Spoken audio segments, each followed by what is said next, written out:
안녕하세요. 유상민 목사입니다. 오늘은 날씨가 참 좋았습니다. 일기예보로는 오늘까지 비가 올 것이라고 했는데 비는 오지 않고 하루 종일 맑고 화창한 하루였습니다. 햇살은 따뜻했고 공기는 맑았습니다. 오늘 구청 쪽에 다녀올 일이 있었는데 차를 타고 오고 가면서 그냥 그대로 소풍이나 갔으면 좋겠다는 생각이 들었습니다. 가끔은 그런 충동에 따라서 사는 것도 괜찮을 것 같은데요. 오늘은 이것저것 걸리는 일이 많았습니다.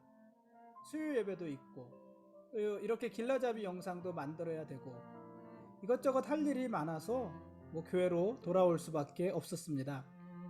그래도 그냥 교회로 오는 것은 아쉬워서 아주 모처럼 맥도날드 상하이 버거 세트 드라이브 스루에서 차에서 먹었습니다. 나름 좋은 시간이었습니다. 요즘요 제가 보는 성경이 몇 권 있습니다. 매일 성경 읽기를 위해서 보는 성경도 있고 새벽 묵상을 위해서 보는 성경도 있고 또 주일 예배 준비하면서 또 주일 예배를 드리면서 보는 성경도 있습니다. 그 중에서 이 성경책은요 크고 좋은 성경이죠. 이 성경책은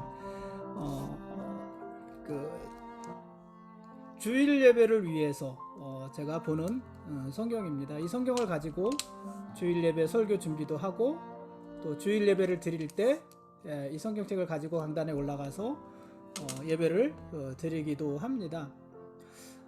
이 성경은요 몇 년 전에 집사님 한 분이 제 생일 선물로 사주신 성경입니다. 이게 소가죽인지 양가죽인지 어쨌든 좋은 가죽으로 만들어진 성경이고요. 시중에 나와 있는 성경 중에서 제일 비싸고 좋은 성경책에 속하는 그런 좋은 성경책입니다. 말씀드렸다시피 이 성경은 제가 주로 주일 설교 준비할 때 보고 또 주일 예배를 드릴 때 강단에 가지고 올라가는 성경이기도 합니다.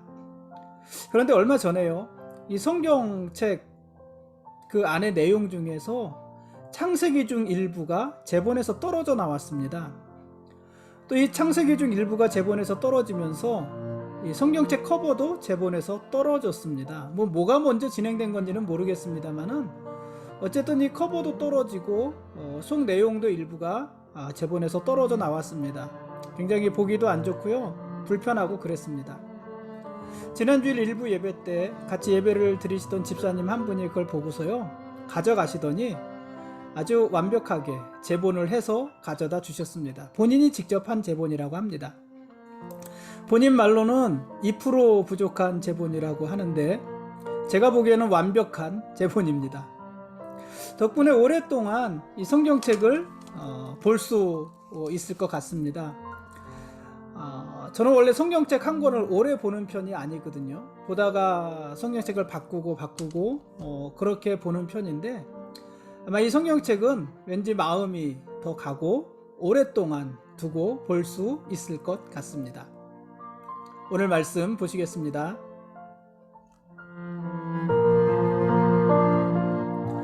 오늘 읽을 말씀은 에스겔서 25장부터 28장까지 말씀입니다.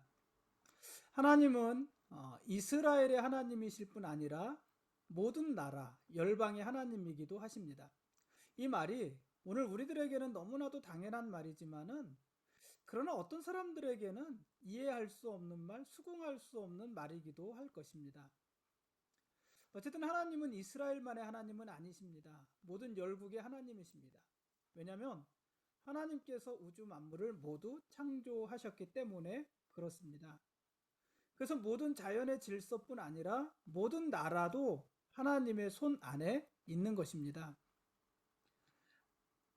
하나님은요 이스라엘을 그들의 행위대로 심판하시지 않습니까? 마찬가지로 주변의 나라들도 그렇게 심판하실 것입니다. 하나님이 열국의 왕이시기 때문에 그러실 수 있는 것입니다. 오늘 읽은 말씀에는 여러 나라들이 하나님의 심판을 받을 것에 대해서 기록을 합니다. 암몬이란 나라가 있었는데요. 이 암몬은 유다의 심판을 보면서, 유다가 받는 심판을 보면서 기뻐했습니다.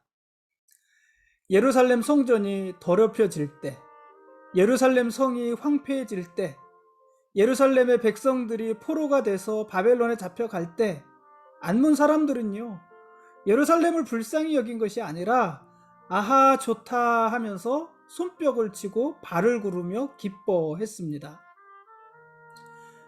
모압이란 나라도 있는데요. 이 모압은 유다가 하나님의 심판을 받을 때 유다도 다른 이방인과 다름이 없다, 그렇게 말하며 조롱했습니다. 암몬이나 모압이나 모두 이스라엘의 하나님 여호와를 업신여기면서 모욕하기도 했습니다. 하나님은 여기에 대해서 이들을 벌하시겠다, 심판하겠다 하십니다. 그리고 그들이 조롱하던 이스라엘은 회복시키겠다고도 하십니다. 그렇게 함으로 이스라엘의 하나님 여호와, 그 하나님이 참신이라는 것을 모두에게 보여주시는 것입니다.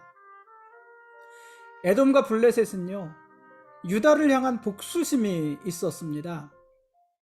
그들은 유다에게 복수심을 가지고 있었고, 그래서 유다에게 아주 잔인하게 굴었던 나라들입니다. 유다가 멸망할 때 그들은 유다를 향해서 복수했다고 여겼지만은, 그러나 하나님은 그들에게 더 큰 복수를 내리실 것입니다. 그러니 바벨론과 에돔은 하나님의 더 큰 복수에 직면하게 되는 것입니다. 심판을 받는다는 말입니다. 하나님은 교만하고 욕심 많은 두로도 심판하실 것을 말씀하십니다. 오늘 우리가 읽은 말씀에서는 두로에 대한 심판 이야기가 아주 많이 기록되어져 있지 않습니까? 두로는요, 일찍부터 해상무역을 통해서 많은 부와 명성을 쌓았던 나라입니다. 그러니까 여러분, 지금 암몬과 모압, 바벨론과 에돔, 또 두로, 또 조금 후에 시돈도 나오는데요. 위치가 어떻게 돼요? 여기 이스라엘이 있으면, 이스라엘은 항상 요단강을 중심으로 동쪽과 서쪽으로 나눈다고 그랬잖아요. 이 이스라엘의 동쪽에 모압과 암몬이 있었던 것이고요. 그 아래에 에돔이 있는 것이고요. 이스라엘 서쪽은 지중해잖아요. 그 지중해 해안을 끼고 북쪽으로 쭉 올라가면 두로가 있고 시돈이 있는 것입니다. 그리고 바벨론은 모압 암몬에서 광야를 지나 동쪽편에 있는 나라가 바벨론입니다. 메소포타미아 지역에 있었던 나라입니다. 그 나라들을 하나님이 모두 심판하시는 것인데, 특히 두로는 해안을 끼고 있었잖아요. 해안, 지중해를 끼고 있었고, 그 지중해를 중심으로 무역이 굉장히 활성화됐던 나라, 그래서 아주 잘 사는 나라였습니다. 일찍부터 해상무역을 통해서 많은 부와 명성을 쌓았습니다. 게다가 예루살렘이 멸망함으로 인해서 더 큰 이익을 얻을 수 있게 되었습니다. 예루살렘을 거치지 않고 많은 나라들과 교역할 수 있는 길이 열린 것입니다. 그래서 그들은 예루살렘, 유다의 멸망이 반갑고 기뻤습니다. 이웃 나라의 고난, 그들의 멸망이 안타깝기보다 그들의 고난을 통해서 얻게 될 자신들의 이익에만 눈이 어두웠던 것입니다. 그 이익만 좋아한 것입니다. 그러나 하나님은 두로를 심판하실 것입니다. 사실 이 두로는 얼마나 강력한 나라인지요. 북이스라엘이 어디에 망해요? 아말렉에 망하잖아요. 이 북이스라엘과 두로는 국경을 접하고 있거든요. 그래서 이 아수르가 아말렉이 아니라 아수르를 말씀드리는, 제가 아말렉이라고 그랬죠 방금. 아수르가 아주 강력할 때 북이스라엘을 멸망시키는데, 그리고 두로도 멸망시키고자 했지만은 두로를 점령하지 못했습니다. 그만큼 두로는 강한 나라였던 것입니다. 그런데 하나님께서는 그 두로를 심판하시겠다고 하시는 것입니다. 그들이 신뢰하고 자랑하던 재물과 명예를 한꺼번에 날려버리실 것입니다. 두로의 화려했던 도시는 허물어져서 맨 바위를 드러낼 것이고요. 두로는 그곳에서 그물이나 말리는 신세가 될 것입니다. 각 나라를 향해서 무역선을 띄우는 것이 아니라 고기잡이 그물을 닦는, 그물을 정리하는 그런 나라, 그런 신세가 되고 말 것입니다. 그리고 두로의 이름은 이 땅에서 영원히 지워지게 될 거라고도 하십니다. 실제로 이 두로는요, 바벨론 왕 느부갓네살의 공격을 받아서 폐허가 되고요, 그러고도 완전히 멸망하지 않고 근근히 명맥을 유지했었는데, 그 후 마게도니아의 왕 누굽니까? 알렉산더 대제에 의해서 완전히 멸망하게 됩니다. 두로는 기품의 물에 잠기고 음부의 구덩이에 빠져서 다시는 돌아올 수 없을 것이라고 오늘 에스겔서는 하나님의 말씀을 전하고 있습니다. 27장에서 하나님은 두로를 위한 애가를 지어 부르라고 하십니다. 두로를 위한 찬가가 아니고요, 두로를 위한 애가예요. 두로의 멸망이 이미 확정이 된 것입니다. 하나님의 계획 안에 확정이 된 것입니다. 두로는 경제적으로 부유했고 군사적으로도 천혜의 요새에 거하면서 또 돈이 있으니까 많은 용병을 고용하고 그래서 스스로를 튼튼하게 방비했던 나라입니다. 두로는 튼튼한 배와 뛰어난 항해술, 그리고 탁월한 장사 수완, 이런 것들이 다 있어서 서부 지중해로부터 메소포타미아를 아우르는 무역의 중심지가 되었던 나라고, 두로는 실제로 20개가 넘는 나라와 교역을 하는 그런 나라이기도 했습니다. 그런 힘을 바탕으로 해서 두로는 팔레스타인 지방에서 반바벨론 동맹을 주도하기도 했던 나라입니다. 아수르가 무너지고 바벨론에 의해서 아수르가 무너지고 바벨론이 이제 신흥 강국이 된 거잖아요. 그래서 바벨론이 팔레스타인을 점령해 나갈 때 그 바벨론에 대항해서 반바벨론 동맹을 주도했던 나라가 두로라는 이야기예요. 그만큼 힘이 있고 또 군사력도 막강했던 나라였던 것입니다. 근데 이 두로는 얼마나 교만했는지요. 두로는 스스로를 향해서 나는 온전히 아름답다 이렇게 자찬했고요. 두로의 왕은 자기 스스로를 향해서 말하기를 나는 다니엘보다 지혜롭고 급기야 나는 신이다. 나는 신이다. 그리고 나의 마음이 하나님의 마음과 같다. 이렇게 말을 하고요. 또 자신이 하나님의 자리를 대신 앉아 있다. 이렇게도 말을 하였습니다. 교만한 자들이었죠.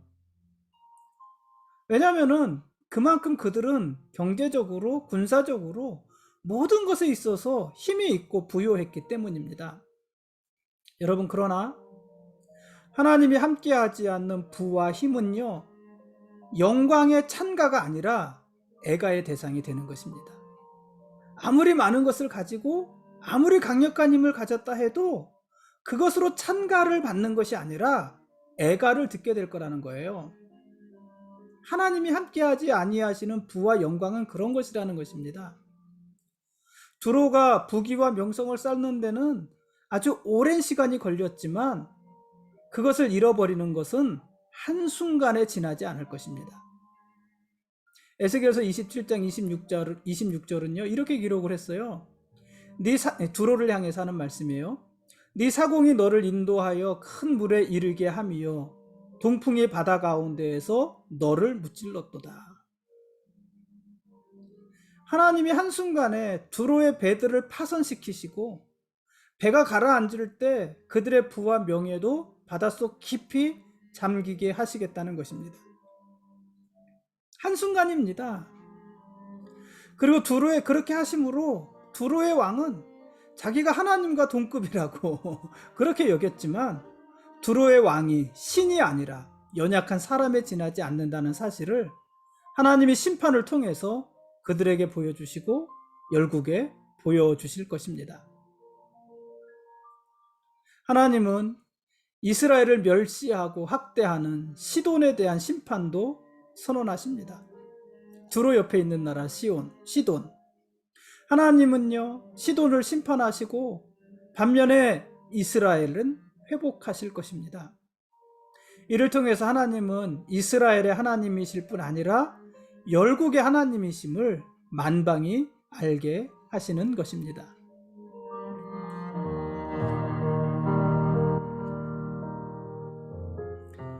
지금까지 에스겔서 25장부터 28장까지 말씀에 대한 길라잡이였습니다. 내일 읽을 말씀은 에스겔서 29장부터 32장까지 말씀입니다. 하나님이 심판하시는 나라는요, 지금 어떤 나라에 대해서 있으면 모압과 암몬, 두로와 시돈, 또 에돔과 바벨론, 이런 나라들에 대해서 했잖아요. 이 나라들의 공통점은 뭐냐면은 이스라엘의 심판을 주도하거나 아니면은 이스라엘의 심판을 기뻐하던 나라들이었다 하는 것입니다. 그들은 이스라엘의 처지를 긍휼히 여겨주지 않았습니다.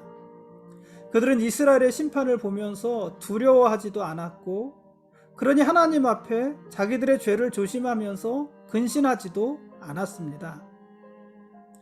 그들은 오로지 이스라엘의 심판이 자기들에게 가져다 줄 이익만을 생각했습니다. 심지어 모압과 암몬은요, 이스라엘과 혈통적으로 가까운 나라들이잖아요. 모압과 암몬은 누구의 후손이냐면 아브라함의 조카 롯의 후손이란 말이에요. 얼마나 가까운 나라입니까? 에돔은 더 가깝죠. 에돔은 누구의 후손이냐면 야곱의 형제였던 에서의 후손이에요. 그러니까 에돔은 그야말로 이스라엘의 형제 나라 아니겠습니까? 그럼에도 불구하고요, 그들은 유다의 멸망을 기뻐했습니다. 하나님은 그들의 그러한 행위를 악행으로 여기시고 거기에 대해서 심판하시겠다는 것입니다. 여러분, 우리가 누군가를 향해, 사람들을 향해 긍휼히 여기는 마음이 없이 하나님을 잘 믿는다고 말을 할 수가 없습니다. 아무리 기도를 열심히 하고 아무리 예배를 잘 드려도 사람을 향해서 기본적으로 긍휼히 여겨주는 마음이 없으면 여러분, 우리가 하나님을 잘 믿는 것이 아닙니다. 그러므로 여러분 주위에 있는 사람들을 긍휼히 여겨주시고, 혹시라도 여러분 주위에 어려움을 당하는 사람이 있다면 적극적으로 나서서 그들을 힘껏 도와주셔야 합니다. 누가 잘했고 누가 잘못했는지는 우리가 판단할 일은 아닙니다. 그것은 하나님이 판단하지 않으시겠습니까? 누가 잘했는지 누가 잘못했는지 그건 하나님이 판단하실 것이고, 심판하는 것도 하나님이 하실 일입니다. 우리는 다만 우리와 함께 살아가는 사람들, 특히 성경이 말하는 고아와 과부와 나그네들, 이들처럼 힘없고 연약한 사람들, 그들에게도 함부로 하지 않고 적극적으로 그들을 도우면서 살아가야 하는 것입니다. 그것이 우리가 하나님의 마음으로 사는 길입니다. 여러분 잘 아시는 말씀이지만 예수님께서는 형제 중 지극히 작은 자에게 한 것이 곧 나에게 한 것이다, 이렇게도 말씀하셨고요. 형제 중 지극히 작은 자에게 하지 않은 것이 곧 나에게 하지 않은 것이다, 이렇게도 말씀하셨습니다. 마지막 날이요, 심판의 날이요, 하나님께서는 우리가 사람들에게 어떻게 대했는지, 하나님에게뿐 아니라 사람들에게 어떻게 대했는지 반드시 물어보시고 확인하실 것입니다. 오늘은 여기까지 하겠습니다. 세상을 심판하기도 하시고 구원하기도 하시는 하나님이 우리의 왕이십니다. 그리고 우리는 그분의 거룩한 백성들입니다. 고맙습니다.